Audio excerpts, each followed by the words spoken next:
What's up, guys? This is the Honest Outlaw, and today we're going to be doing kind of a special first shots. We haven't shot a revolver on the channel in a while, and you guys have been asking for revolver content, so I thought I would bring you probably my favorite revolver, and a revolver that I've had a lot of experience with in the past. As much experience as I've had with revolvers, this is probably like 50%. So this is actually a new Smith & Wesson 686, but I have owned one in the past, and they are what I would consider to be probably the gold standard of revolver, at least for me. They're my personal favorite. If I was going to use a revolver, this would most likely be it, believe it or not, in a very similar configuration that it is now. So if you're not familiar with the 686, I would consider it to be one of the most reliable revolvers, and everybody's like, all revolvers are reliable. No, they're not. Things like Colt Pythons can have timing issues. The Taurus that we had on the channel woefully failed multiple times. When they talk about revolvers and reliability, in my opinion, they talk about Smith & Wesson. And Smith & Wesson has been making great revolvers for a really long time. The 686 is no exception. This is a 357 Magnum, which will actually help you out quite a bit with the ammo shortage that we've been having lately.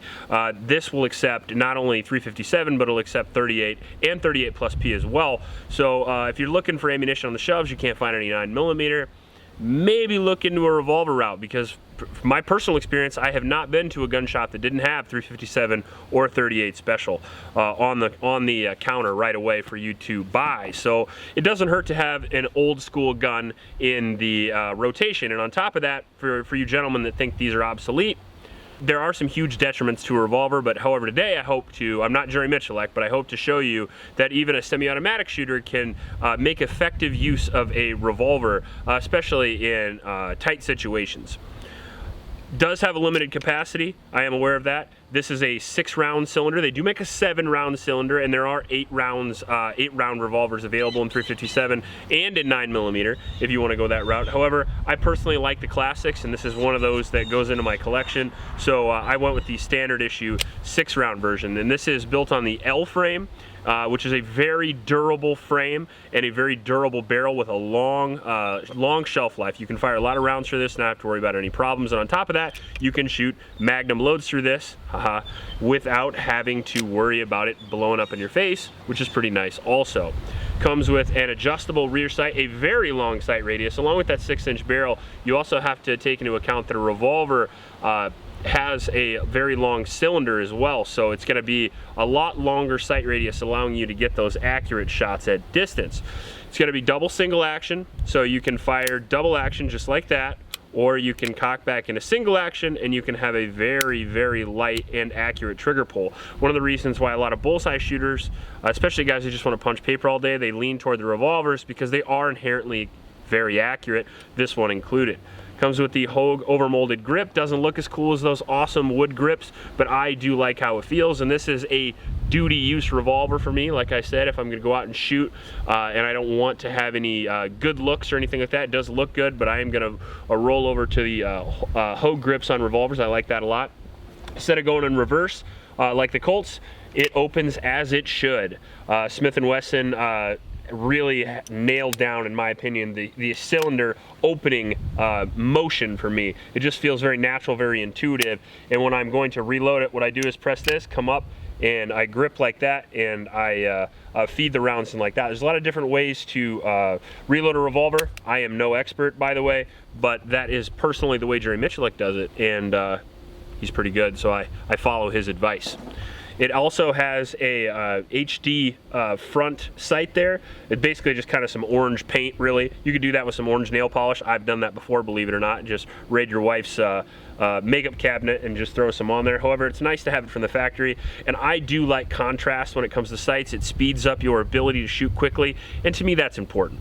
These are also backed by Smith & Wesson's lifetime warranty policy, which is very nice. The overall length on this guy is 11.9 inches, so 12 inches, quite a big old guy, and it weighs 44 ounces. So it is, like I said, a steel frame. The whole gun is made out of stainless steel, so it's going to be a little bit heavier. Probably not the gun that you're going to want for concealed carry, although for home defense or just all around shooting and having fun, it's a great gun for that, and the weight really does reduce the recoil, even with those 357 Magnum loads. So we have a mix of ammunition to shoot today. I have got some 38 plus P Remington, and then we have a little bit of 357 Magnum as well. And we're just kind of shoot it today and play around. And my wife doesn't like revolvers, but with any luck, I might get her to shoot maybe a cylinder out of this and just see what she thinks. We'll see. All right, so I haven't zeroed in the sights on this guy yet, but we are gonna try it here at about 80 yards and just see if we hit. If not, we'll move up and shoot some paper. It's a little bit windy today, sorry about that. We got a storm rolling in. Iowa in September is either 80 degrees and sunny or 8 below zero, depending on what the weather feels like it's gonna do that day. And as always, Iowa's extremely windy, so sorry about that.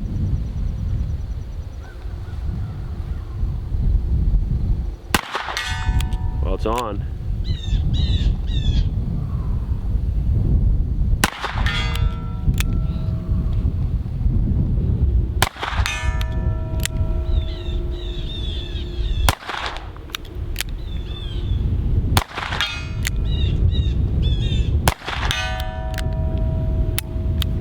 And we're out.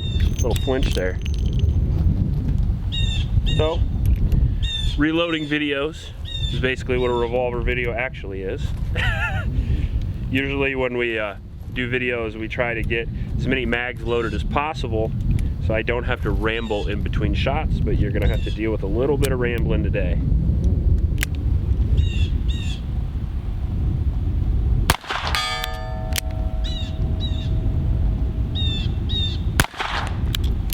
A little bit low, I think.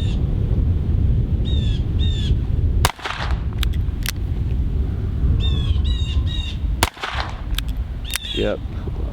Move up a little bit. There we go.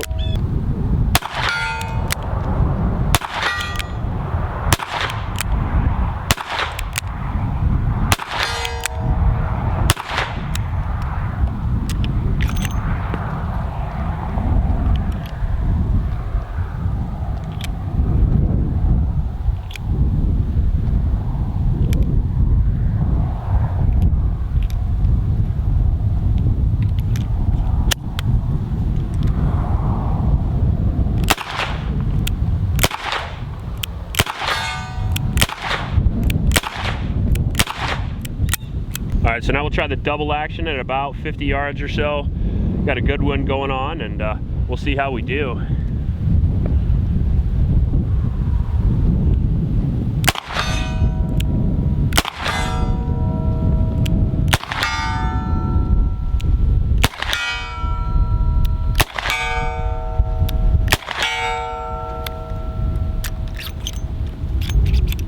Six for 6 is not so bad. I thought revolvers and double action were inaccurate. I thought that's what the internet told me. Couldn't quite possibly be that the internet's wrong. It's almost like it's up to the shooter.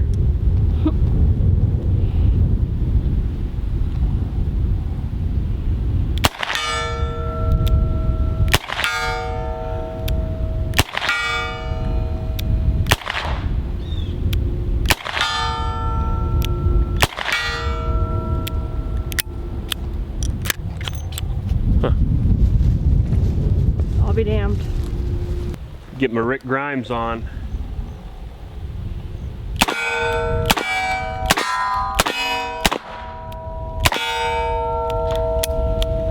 Did he fire 6 or did he fire 6? Sorry, I'm tired. Me too, bud. Tell, there's very low enthusiasm going on right now. Low enthusiasm. Real low. I had a big day yesterday.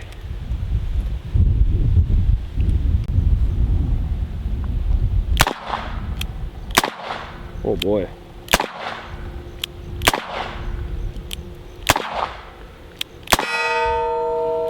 On the plus side, there's like 30 steel targets down there. You thought I'd have hit one by accident.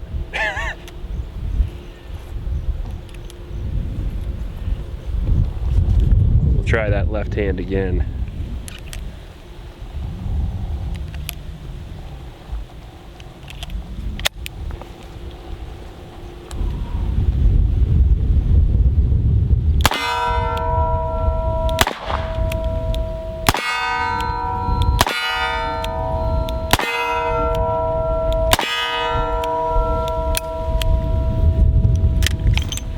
There's some that shit I time. don't practice very much. Right? Left-handed revolver shooting. Be kind of cool to be able to shoot ambi with a revolver though, that way you could dual wield. Or if you got your right hand chopped off, you'd have your left hand. What? Oh.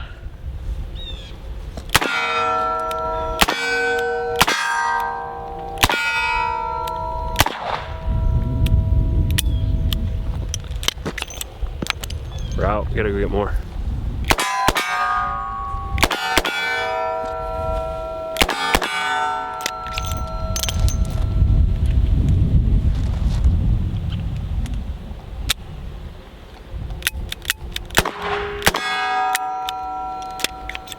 Just playing around. I saw that.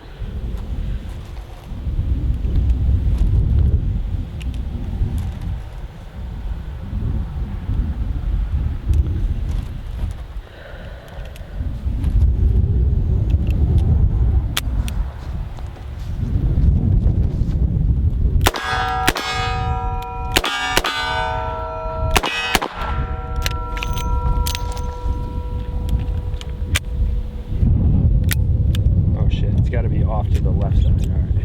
I'm trying to get used to speed reloading a revolver. All right. Like half loading.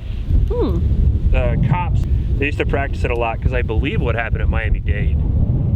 But basically just, if you don't have time to load a full cylinder, and I have never trained this by the way, you just pop a few off, dump them out, hit that one at like 1 o'clock or 2 o'clock, slam that guy in, pop it out, slam that guy in, pop it out. Like I said, working through it right now. I've never bothered to train it. Why? The revolver is not a... Why would you do that? What do you mean? What's the... So the idea is, let's say you fire your whole magazine or your whole cylinder and you see a dickhead coming at you with an axe or a machete or a pitchfork or something. It's just getting to be Halloween. You don't have time to load the full cylinder. You just put one round in and you load it right before where the cylinder meets, and then when you cock it, it's in there.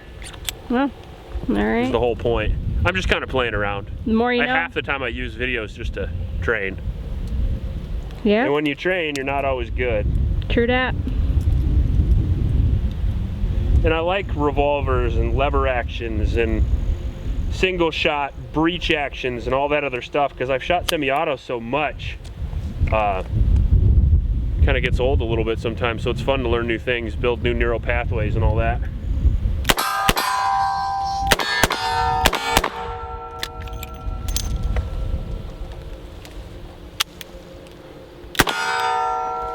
Not too bad. Yeah.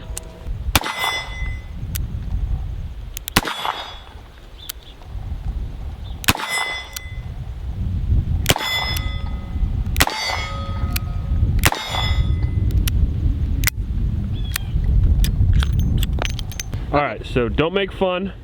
My wife has never shot a revolver before, so we're gonna go through a couple of things. Loaded the cylinder up, gave it to her, hammered down, double single action pistol, revolver I should say. So you have two options. You can either shoot it double action, where you just pull the trigger and it goes bang. However, that is a longer trigger pull. The reason why is because it has to cycle the cylinder in there also. So it's a little bit heavier, it's a little bit harder to hit, and it will definitely test your firearms mechanics. Cheap way, easy way to do it is to manually cycle the hammer, which will cycle the cylinder there, and it will give you a much lighter, easier to hit trigger pull. So you can choose which one you do. Double action is going to be faster because you can just bang, bang, bang, bang. But single action, what I like to do is I like to take my left thumb and move it up and fan the hammer myself. That way I don't have to remove my firing grip. But then again, I am no expert, as you can tell by my camera work. So you do whatever you feel you want to do because it's just for fun. Is it in double? Yeah, I'm good to go. Are you ready? Oh yeah.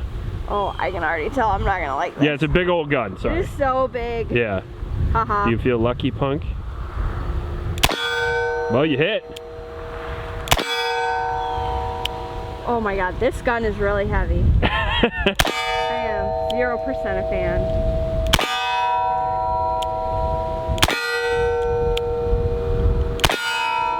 Good job. Oh, all right. Now, how do I? Now you push that button forward. This button? Yep, and that will release the cylinder. Oh God. There it is, right there. And then you have to push down the plunger. Okay. And it will manually pop the rounds out. Total noob here. Fun though, right? No. It was 80 degrees yesterday, and today it's like 50. Yeah, it's with 20-mile-an-hour wind. I don't want to be out here.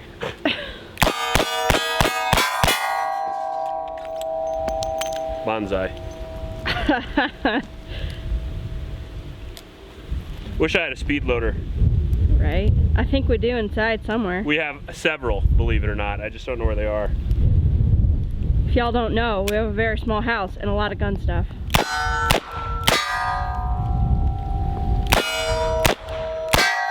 Wow, you wouldn't think I could miss a target from 10 yards, but you'd be wrong.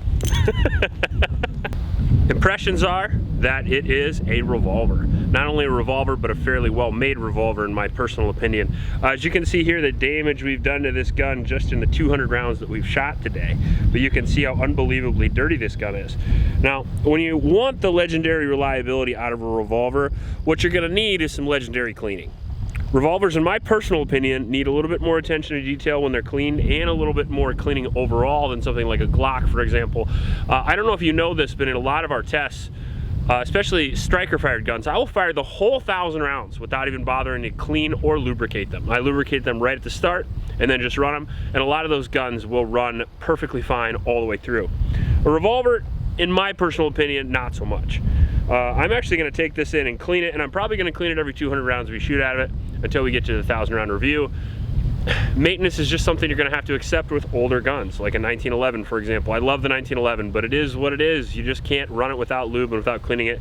And a revolver, the cylinder is going to need to be cleaned, and the inside of the barrel is going to be cleaned a little bit here and there.